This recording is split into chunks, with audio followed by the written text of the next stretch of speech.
or a tomato. It is not really evolution in the sense that's taught in our textbooks.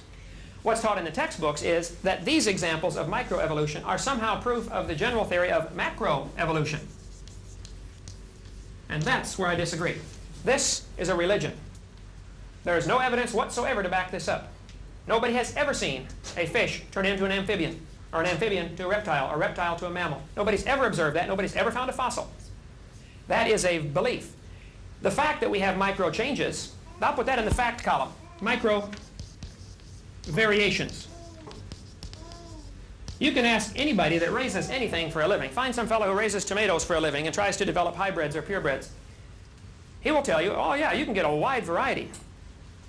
You may get 50 different kinds of tomatoes. But there are limits. And when the further you get from the norm, you may get one desirable trait, but you're going to get some real serious defects. Any cattle breeder will tell you he can get a cow that'll give a lot more milk, but it's not as disease hardy. You know, it succumbs to diseases easily, or some other thing else goes wrong. So that would fit perfectly with the creationist worldview, that God made them after their kind, not species. Each kind of animal was originally created, and there has been variation and diversification within that kind, but nothing changing to a new kind of animal. For instance, dogs. All the different dogs, including the wolf and the coyote and the hyena and the fox, may have had a common ancestor. I wouldn't argue that. But it's still in the dog family. It's still the same kind of animal. You didn't get a new kind of animal out of it. And you may diversify to the point where they are no longer interfertile. Great Dane and a Chihuahua. Though technically they are interfertile, except for mechanical reasons, they could produce a puppy. But they are now classified maybe as a new species, but it's still the same kind of animal. The word species is really where the problem arose back in the 1800s. Darwin could easily see that you could raise pigeons, and he was a great raiser of pigeons. He could easily see that it doesn't take long to develop all kinds of varieties of pigeons. But you're never going to get a crow. And you certainly aren't going to get a mammal or a reptile or a fish out of that pigeon. So all he ever pointed out, and all that has ever been pointed out, is micro changes, which are perfectly compatible with the creationist worldview. There has never been pointed out a macro change. And because of that very thing, there are many now who are going to the punctuated equilibrium theory, like Stephen Jay Gould and Niles Eldredge, who are saying, well, we don't see any evidence for evolution, therefore it must have happened rapidly. So you're arguing from the lack of evidence as proof for your theory? Come on, you better try that one more time. That's not going to get past me anyway. Lack of evidence proves it happened? No. To me, that's an indication, hey, maybe the Bible's been right all along. Maybe the only evolution has been micro variation, which really would be a proof of an intelligent creator. If I was going to produce some animals to live in a world that had a variety of climates, I would give that animal an incredible DNA code, so that that animal could produce a variety of babies, and some could survive in any given environment within limits. The rabbit can produce long-haired babies and short-haired babies, and thick fur and short fur, thin fur. Some can survive the hot climates, some can survive the cold climates. And over the last 4,400 years, they have diversified until today. The Alaska rabbits will not interbreed with the Florida rabbits. They cannot. Their breeding cycle is totally different. Now, the Alaska rabbits can breed with the Minnesota rabbits. They're not too far different yet. And the Minnesota rabbits can breed with Florida rabbits, but the two extremes can no longer interbreed. That's not evolution. That's simple variation. It's still the same kind of animal. That's a micro change. It's still a rabbit. You know, stand back and look at it. It is obviously not a turtle. So that's my objection, is that the theory of macroevolution is included in with the textbooks for our junior high and high school kids as if it is a fact, and it is a far cry from a fact. It's a religion. You can take, like the branches on a tree, have the different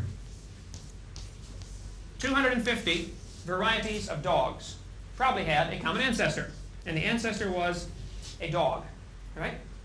All the different varieties of cats, you know, Siamese and all those different kinds of cats probably had a common ancestor that was a cat of some kind.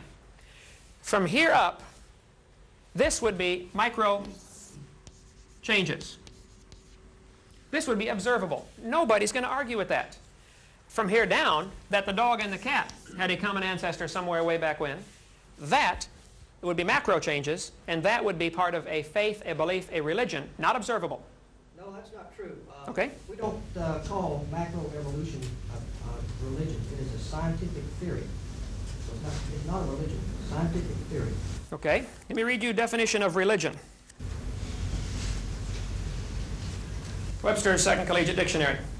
Religion, a belief in a divine or superhuman power or powers to be obeyed and worshipped as the creator and ruler of the universe.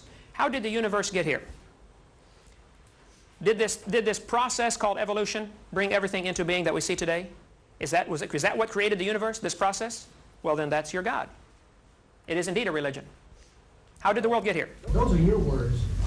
From a scientific standpoint, we would call our interpretation of macroevolution a scientific theory. Okay. But not a religion. I think science and religion ought to be separate, but they are certainly not in our textbooks. To teach kids that the Big Bang is a fact, for instance, and it is taught as a fact in the textbooks. I collect the books. It is taught as a fact. That is wrong.